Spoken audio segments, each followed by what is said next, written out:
Yes. As far as Jacoby is number one. He's an outstanding young man, great family, comes to work every day, infectious personality in a positive way, on the field, off the field, just high energy guy. And he plays football that way. You know, his nickname's Ricochet Rabbit for a reason. It's an old cartoon of a bounce around guy that never was still. And that's kind of the way he plays football. Very productive, obviously, with over 100 tackles. That's hard to do. And he's a very, very good football player. As far as the defensive line goes, we've been a work in progress with a very, very talented group of young men that it would have been beneficial to have had spring practice. We didn't have that in terms of replacing the starters we've had. And they've grown throughout the year, have become very effective and improving all the time. So we've got a good group. There's a pretty big group of numbers there, and they're all very talented and have good D-line strengths for SEC football. Coach, our next question will come from Phillip Marshall. Phillip, you can go ahead when you're ready.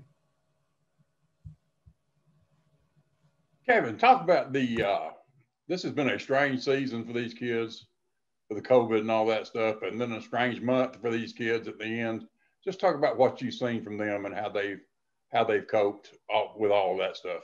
Yeah, Phillip, we've really talked about in this light, you know, experiences in life come in different ways, and experience is not what happens to you. Experience is what you do with what's happened to you. And these guys have adjusted, been flexible. Well, we're not going to have spring practice. Well, we're going to move it back. Well, we're not going to have it. We're on Zoom calls. Everybody knows that scenario of just, we're going to play a game. We're not going to play a game. This is who we're playing. Now we got another opponent. Just all kinds of change on top of a 10-game SEC schedule. So these guys have been very, very resilient. They have gained experience that will pay dividends for them for the rest of their life in terms of how they've dealt with what they've had to deal with. They're finishers, they're fighters, and they're true Auburn men. And that's kind of what this group is. I think they will forever be remembered by this coaching staff and by each other as people you can depend on, and they fight through adversity. Coach, our next question will come from Bryan Matthews of auburnsports.com. Bryan, you can go ahead and unmute when you're ready. Yes, Coach, thank you for speaking to us. I was curious if or why you didn't consider elevating one of your assistants to be the acting defensive coordinator for this game. Well, it's because we just had a short, condensed week of doing that. And, you know, I'm the defensive coordinator. We have a head coach, so I'm the defensive coordinator. And I think it was just better to keep it the way we've done it all year. Thank you, Coach. Our next question will come from Jason Caldwell of Inside the Auburn Tigers. Jason, you can go ahead. Kevin, just a question. We've obviously this bowl season is much different because of opt-out. Have you guys had some? Anybody that's not expected to play in the game? Well, it's Schwartz and Mark Anthony Richards for sure. Now we've got some other guys, and I'm not going to disclose that just because I take a little bit more of an NFL approach of not letting the opponent know exactly what. But we have some guys that are injured. We have some guys that are in COVID protocol that may or may not be cleared from Dr. Goodlett. So it's a work in progress because we've had guys in and out of practice. We've got some just regular football injuries that we're dealing with. It's going to be a little bit mix and match, possibly. We may get some of those guys back. We may not get them back. And so it's kind of touch and go in terms of what we will have. Thank you, Coach. Our next question will come from Tom Green of AL.com. Tom, you can go ahead when you're ready. Hey, Kevin, you mentioned the COVID protocols as acting head coach. Do you have any reentry numbers that you can provide us? Yeah, I mean, I don't know the specific numbers. You know, I've kept up with the who's at practice and who's at not. But I'm not at this point in time. I don't have them in front of me, so I'd be giving you misinformation trying to remember. Next up, we'll have Mark Murphy. Mark, you can go ahead and unmute when you're ready. Ladarius Tennyson started at Mississippi State, and just wondered how he played, and do you see him starting in the bowl game? And also, but the secondary, are you guys going to be up to full speed in the secondary for the bowl? Ladarius played really, really good. He played like a starter. We do see him starting at the star position in this game. He really has just progressed and is going a very good football player. So yes, we see that. And what was the other part of your question there, Mark? Yeah. Can you hear me now? No, yes. I was going to ask you about the secondary. Yeah. Are you healthy and you ready to go in the secondary? Or folks? We're a little banged up. Sherwood is probably the biggest question with he had a little ankle injury, so he's a little bit of a question, but there's a chance. Thanks, Coach. We've got time for a couple more. We'll do Nathan King, and then we'll wrap with Paul Kennedy. Nathan, you can go ahead when you're ready. Hey, Kevin, I remember you saying that you had thought about possibly moving an off-field coach into an on-field role for this game. Is that something you still foresee happening, or have you guys not made a decision on that? Yeah, we did actually just for game day headset, and then we had a positive graduate assistant, so we had to get someone in that could coach the scout team.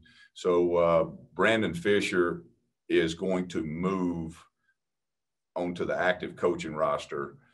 That's more for a headset reason and communication on game day than it was actually coaching our coaching practice because he helped run the scout team. But game day, we needed him on the headset because we're down one with the headset, obviously.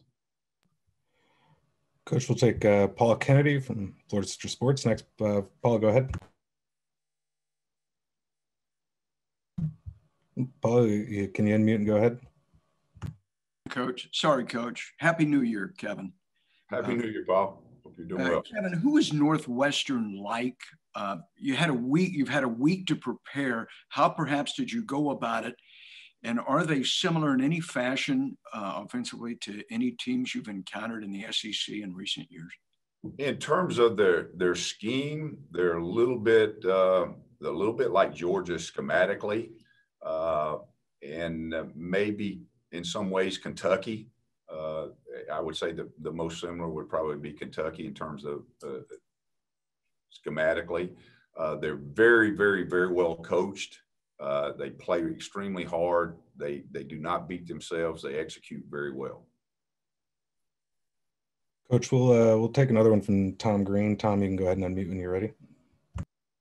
Kevin, you've been doing this for a long time, obviously, but how do you kind of compartmentalize, preparing for this game and then kind of weighing the uncertain future with the new coaching staff coming in and whether or not assistants will be retained and all that? Right. Well, that's a good question, and it is compartmentalized. There's the personal side of it that involves your family and the other families on the staff, and then there's our players. And this has got to be all about the players and helping them be successful on game day. We'll cross that when it's time, that bridge, when we get to it. We're not to that. We've got to get through this game and represent Auburn well and give everything we have to Auburn and the players here. And don't allow anything else to be a distraction. I mean, we owe that to each other as a team, as a staff, to each other. And it's really not as hard as what people might think it would be. We'll take one last call for questions for Coach Steele, and then we'll probably have a short break again, and then Coach Morris will join us. If you have a question for Coach Mark Murphy, you can go ahead and unmute when you're ready. Yeah. How much contact have you guys had with Coach Harsin as you prepare for the bowl? And has he been out there actually watching any of the practices? Well, it's been minimal because obviously he has a lot on his plate. So he's doing what he does, and we're doing something totally separate, and they're not joined at this point in time. But I've seen him around the building. And then he had a Zoom conference call with all of us. And then he's been around some of the players. It's been, I think it's good that they're getting to see him and get a feel for him.